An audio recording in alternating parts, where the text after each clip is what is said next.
Hi everyone, this is Mix from Sneaks and Ball PH, and today we have a detailed review on the Air Jordan 5 Raging Bull.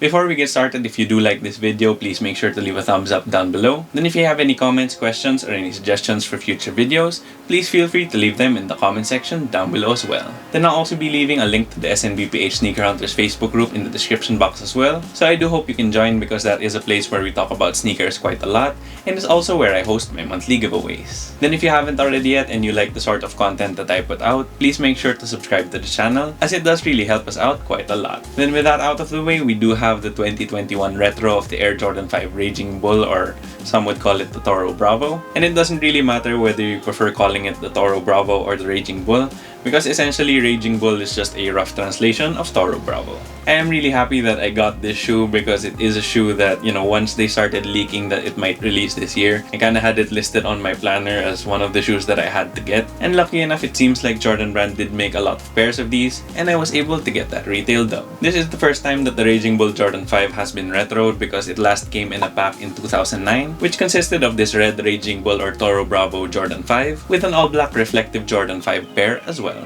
However, not a lot of people liked those black Jordan 5s that also came with these, since it was a mostly black Jordan 5 and it was also reflective, which is kinda hard to pull off honestly. And so what usually happened was people would sell the black pair for a little bit cheaper and would end up keeping these. That kinda explains why now in 2021 they just decided to release the Toro Bravo 5s instead of them as a pack. Kinda like how they released the Jordan 6 DMPs last year without their partner in the pack or like their significant other, the Jordan 11 DMP. In the grand scheme of things, I don't think a lot of people did mind that it only came as the Raging Bulls without the other pair of black Jordan 5s, because not a lot of people enjoyed that pair anyway. But please do leave your thoughts down below if you think that they should start retroing the packs as packs, or are you fine that they kind of just picked one out of the packs with the Toro Bravo and the DMP 6s last year. And on another note, I do really like what Jordan Brand has been doing over the past couple of years, because even though they have been releasing retros of OG colorways like the Jordan 5 OG Fire Reds, the Jordan 4 Fire Reds, and the Jordan 6 Carmines, we've also had retros of colorways that were released in the early and mid 2000s, like this Raging Bull Jordan 5, the Jordan 3 Cool Grey, and we also have some upcoming ones like those Jordan 4 Lightnings and those Jordan 11 Cool Greys that are releasing in December. I just enjoy it for one because it is a little bit of a breath of fresh air, because like for this Raging Bull, it is the first time we've seen this in 12 years. And second of all, I wasn't alive in 1990, so as much as I do like the OG colorways, they're not what I grew up wanting. So for example, with this Raging Bull that came in that pack in 2009, it's something that I personally wanted a little bit more because I do remember when these released and I couldn't afford them at the time. So now is a really good time to cop them with the 2021 retro.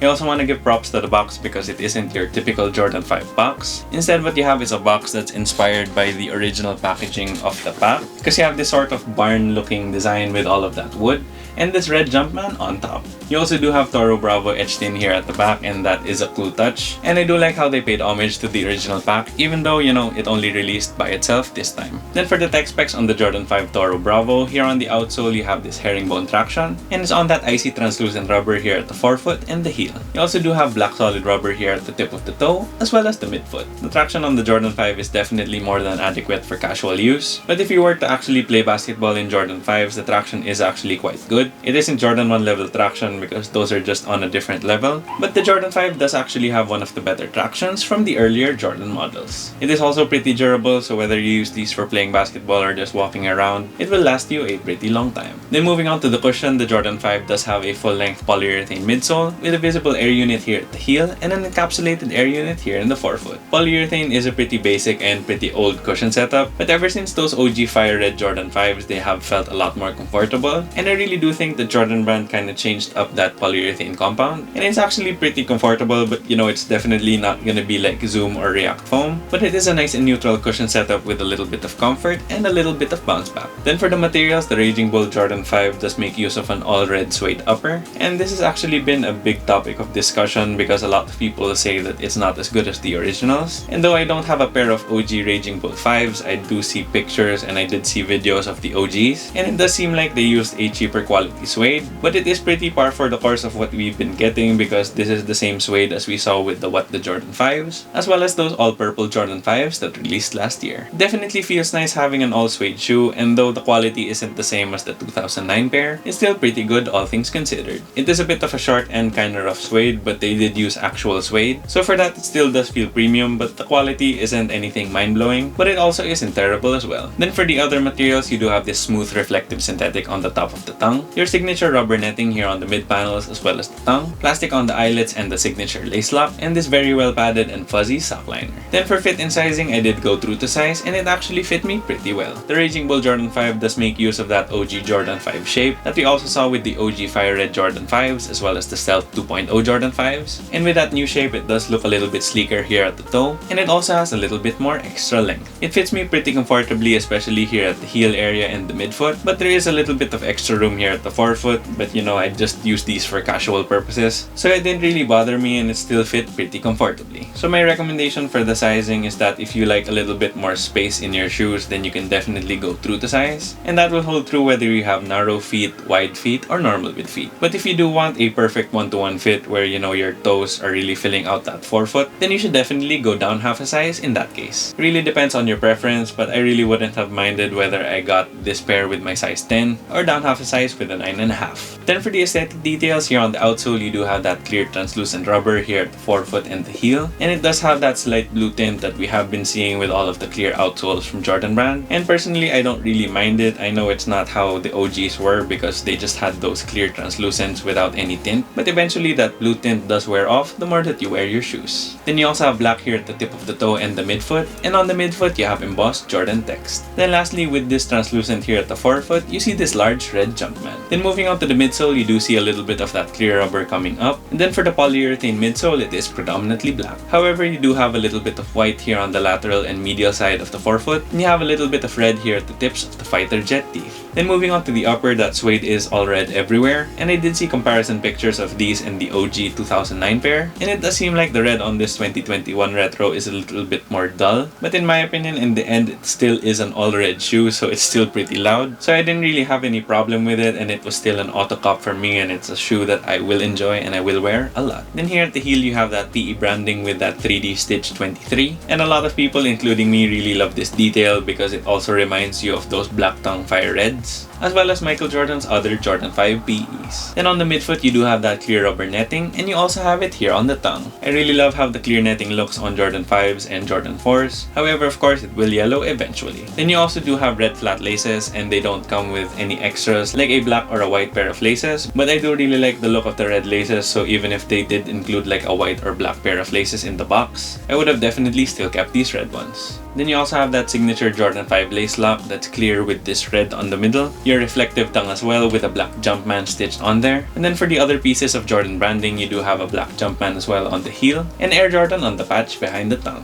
Then as you can see, there isn't any Nike branding anywhere on the shoe, you just have those Jumpmans on the tongue and the heel and the Jordan text at the bottom, and the reason is because this released in 2009 and that Nike Air branding is reserved for those OG colorways that released in 1990. Then for the overall aesthetics, I just really love how this shoe looks, and I know it's not for everyone because it is such a red shoe, but I do really like loud shoes and loud colors, and this is definitely one of the loudest Jordan 5s, which is pretty much why I like it. I also really like that 23 PE branding here at the heel, as well as those white and red fighter plane teeth. They have released quite a lot of Jordan 5s ever since last year where it was the 30th anniversary of the shoe, but in my opinion, this Raging Bull 5 is my favorite one. It slightly edges out the OG Fire Reds, which I also have, and those two in my opinion are just head and shoulders above the other ones like the Stealths, the Anthracites, the What Does, the alternate Bel Airs, the Oregon Jordan 5s, and the alternate Grapes. Then for the price, the Raging Bull Jordan 5 retails for 9,695 pesos here in the Philippines or $190 US. They did make a lot of pairs of these, but of course, you know, resellers just had to scoop it up because there was a little bit of demand, so these did still sell out pretty quickly. The good thing is the resale prices aren't that bad. You kind of just have people selling it for like 1,000 pesos or $20 above the retail price, so hopefully those resale prices still go down so that you can get these for retail. I did get my pair over at Nike Park Access and I just kind of entered the raffle, so I'm definitely happy I got that win on that raffle because I really have been wanting the shoe for a very long time. So there you have it guys, that was my detailed review on the Air Jordan 5 Raging Bull. Once again, if you haven't already yet, please make sure to subscribe and hit that bell icon for notifications. It would help us out a lot here at Sneaks and Ball PH.